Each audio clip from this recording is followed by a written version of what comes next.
All right, so the first question, and you guys can go ahead and grab a handful of crackers. 3 to 5 is the recommended amount.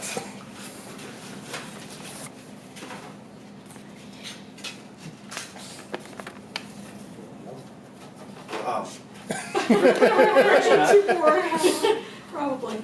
Thank you. Why not?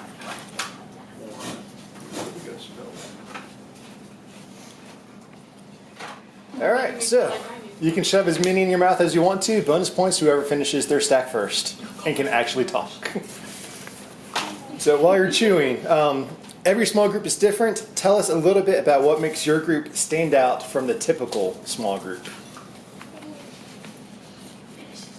Ask that question again. Tell us about what makes your group unique and stand out from other typical small groups. Financial peace really changes people's lives if they follow it. Financially and spiritually. What I've seen in the past. I think we're the only one doing solely, nothing but Andy Stanley. There's no homework. I love the no homework part. Well, my group, it's a survey of the New Testament. So we're going through the whole New Testament, and so that's unique in that sense. It's also, it's just a lot of fun. In our moms group, you can actually bring your kids with you of any age, so you don't have to have someone to watch them during the group. And we have activities that you can do with them, so they're a part of our group. That MOPS, Moms. Mothers of Preschoolers.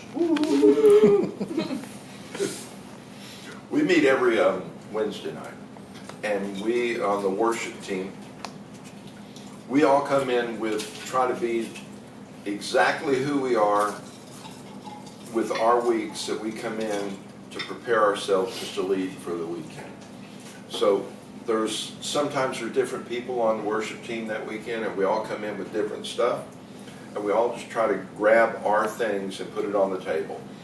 And each week that's kind of a cleansing thing, just to say, okay, here we are, we're dealing with our own stuff right here, just like everybody else.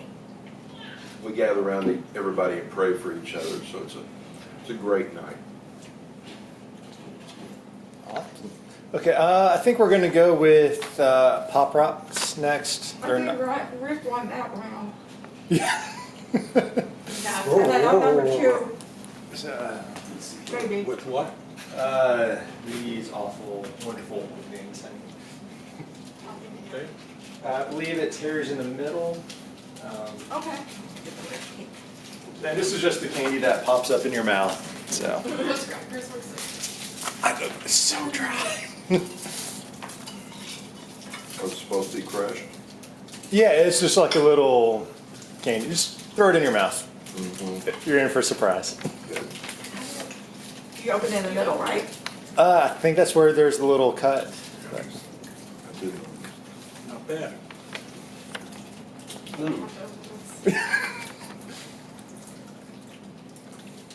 Alright, so if you guys were to pick an animal that represents your small group, what animal would you pick and why? Small animal? Not any animal. Okay. Well, Mine, oh, go ahead. go ahead, man. Mine would be a gazelle because for people to get out of debt and change their financial life for Financial Peace University, you have to have gazelle intensity. So they keep talking about gazelle because they basically can outrun a cheetah, even though a cheetah is the fastest one in the world. So. For our nursery group on Sunday mornings, I would say guinea pigs, because we love our nursery kids. Oh. But they kind of just roll around the room the whole time and sometimes put things in their mouth, like a guinea pig would. I'll go with owl, although we're not the wisest. We're learning to be wise through our studies. I'd almost say a cat, because we do a lot of watching and listening. And when they want to be known, there's a lot of times that they are making themselves known. even though I'm allergic to cats. Well, and I would say, I'd love to say cat because I love cats, but I would say cow because a cow is a ruminant, and a ruminant, you know, it takes a bite of whatever it's eating, and it kind of just chews on it and thinks about it and ruminates on it. So, moo. And that is the word of the day for us now. All right. Mike, pick the next bowl. What are the scraggly things? Sour straw, The worst one. something. The worst one out there? It's sour, so it's awful. Okay, That's all I can say. that's up next then. Okay. Get it out of the way. Is there a specific amount you want us to take? Those weren't bad, that was kind of good. Pop rock? Yeah, it's Strawberry proper- one was good. The fun part was I could like hear Yeah. when people were talking, all the popping going on in the background.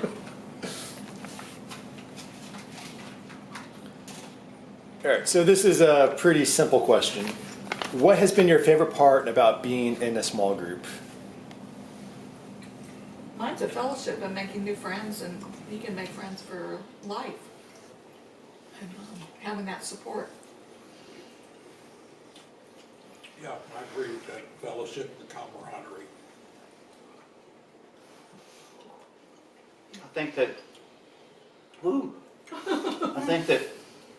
in a small group, like the one that I lead on Wednesday nights, excuse me, I think that you have time to get to know each other, but you find out that you're not alone in the journey, in this walk with Christ. And that, you know, that's I think of value to everybody, including myself. Our MOPS group meets every second and fourth Tuesday. And the whole group is for moms of preschoolers, so we get kind of caught up with our kids and our routines. So for me, it gives us something to look forward to every other week and know that we have that time set aside where we get to see each other outside of our busy routines. So it's something to look forward to.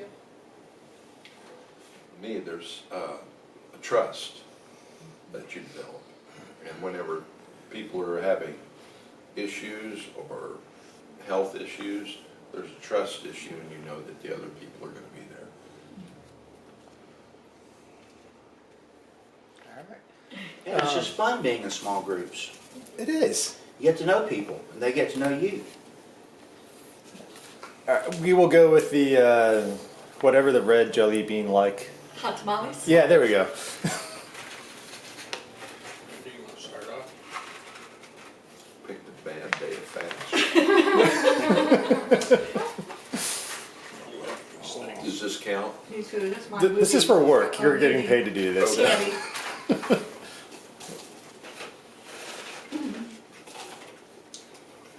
All right. So, most people are terrified about leading a small group. What has it been like for you personally to lead a small group? And what is worse, trying to eat all of this bad candy or leading a small group? Just candy is worse. That's fun. Candy's worse. Leading a small group is so fun. Oh, this candy is really bad. It was scary at me at first because I am a very shy person by nature. And so I'm like stepping out of my comfort zone. But as I've done a few of them, I'm getting better and better. So, I think the candy's worse. Candy's worse. The candy's worse. Leading a small group was easy for me after my military background and my not so fly on the wall personality. It's very easy for me. This isn't bad either. There's no bad candy. Let's just start there. No, it's all good. Even though it might be sour, but it's still good. Do you feel the same way even about the new Butterfingers? No, I don't. New Butterfingers were very disappointing. The new formula does not work. There is a point where you say, I want to be a leader of a small group, And then you have this question, am I qualified to do this? And by the time you get started in it, you will find that everybody wraps their arms around everybody, and you're all in this together. Even though you might just facilitate a question or so, you'll find out that everybody's in this together, and we're all here. So the scary part might be leading up to it, but after you put yourself into this situation, that fear goes away. I always tell groups and that I lead, but I would say to anyone who's going to be a small group leader, I always reserve the right to say, I don't know the answer to a question, or sometimes we leave questions unanswered because, you know, I think serving Christ, sometimes there are mysteries and there are depths that have not been plumbed yet. And I'm not afraid to say, gee, I don't know, let's just kind of hold that intention, you know. But it's not hard to lead a small group. It's really, I think Mike used a good word, facilitator. Facilitator, yeah. You know, if you're leading a small group, you're not the expert. You're just the one who's kind of getting the conversation started. The group leads itself. Yes. All right. I think Mike and Max are next.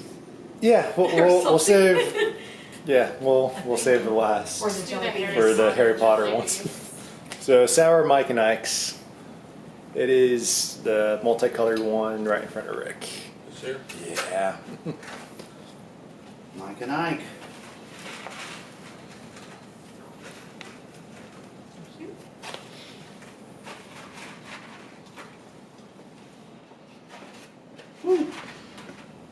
Okay, sugar rush. Give that back to you. Marissa's not eating all of hers. It's okay. You got a nice little bite. Everyone's going to see it too. So small group members can become like family. Can you point back to a specific moment where your where your group became the hands and feet of Jesus by taking care of one another?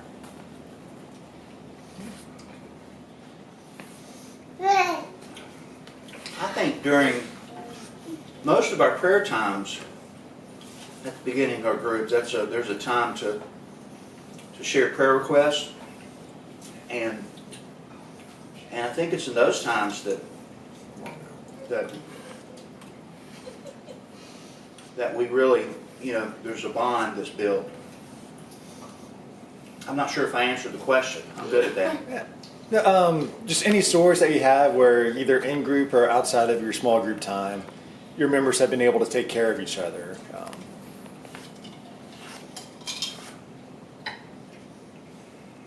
Well, for a lot of us in like the MOPS group, which is our mother preschoolers group, whenever we have new kids entering or a child gets sick, we've created those bonds in our small group that another mother will step in, or we've created a food chain where each night someone different will go drop off a meal for that family. So even outside of our meetings, we're creating those bonds. And we have a Facebook page, and so everyone has kind of become these social network friends outside of our group, and they've created their own private relationships where they can go on play dates or have that support system even outside of the church.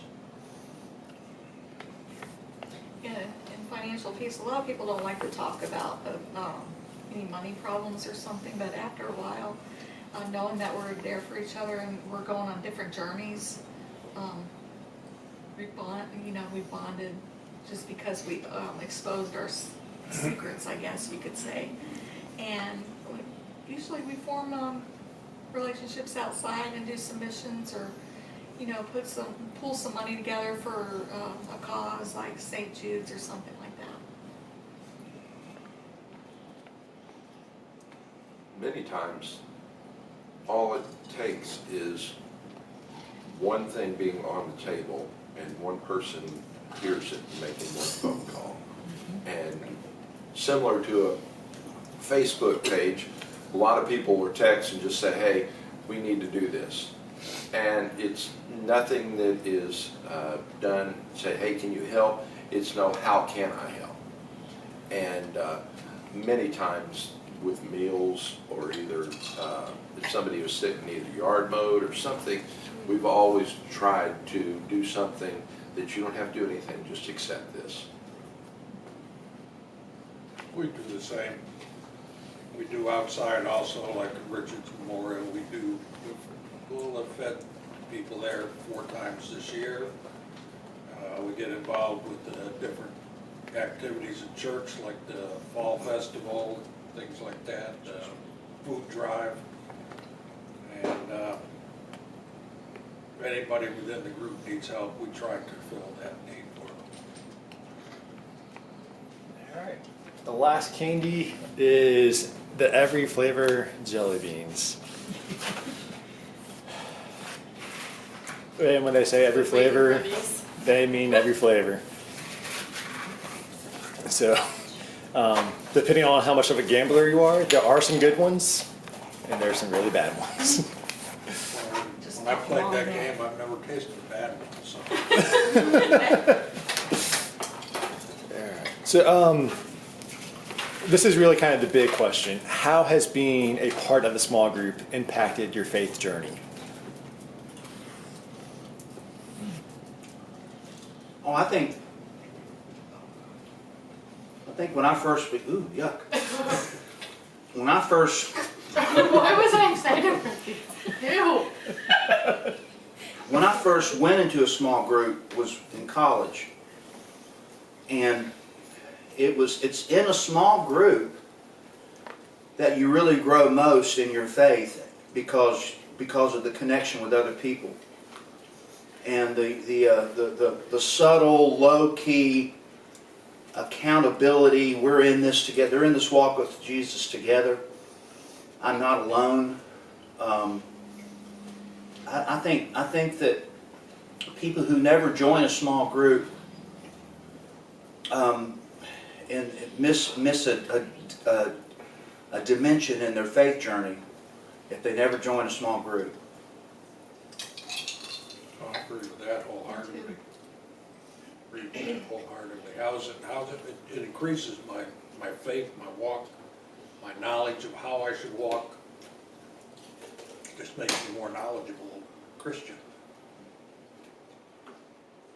It makes me think of 1 Corinthians 13. I can't remember if it's 2 or 4, but it says, you can have faith that moves mountains, but without love, it's nothing.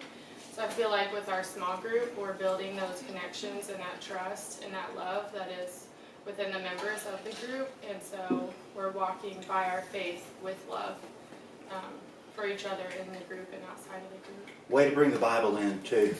Marissa, Yes. I have a correction. There is bad. Okay. I don't think there's one, you don't have the pressure of maybe if you walk into church and somebody says, well, you know this story. Well, maybe you don't know the story. In a small group, there's a lot less pressure, and you can say, well, maybe I don't know that story. And it just helps your faith and helps you be a little bit more at ease and say, okay, I don't know everything, and that's okay. You know, but there's a lot less pressure on it. You can be vulnerable in Correct. your small group because of the trust and the love. Yeah, we have a saying, what's said here stays here, you know, sort of like Hollywood, what's done here stays here. You know. We say what's said here stays here, and I've never known that trust's been broken. Yeah, it's so wonderful to be able to be part of a small group and you learn to trust each other. And even after the class is over, you still can count on those people that you got close to. So it's a great way to fellowship and grow, and they can learn from you and just bounce off of each other different things. How would this person react at this situation, etc.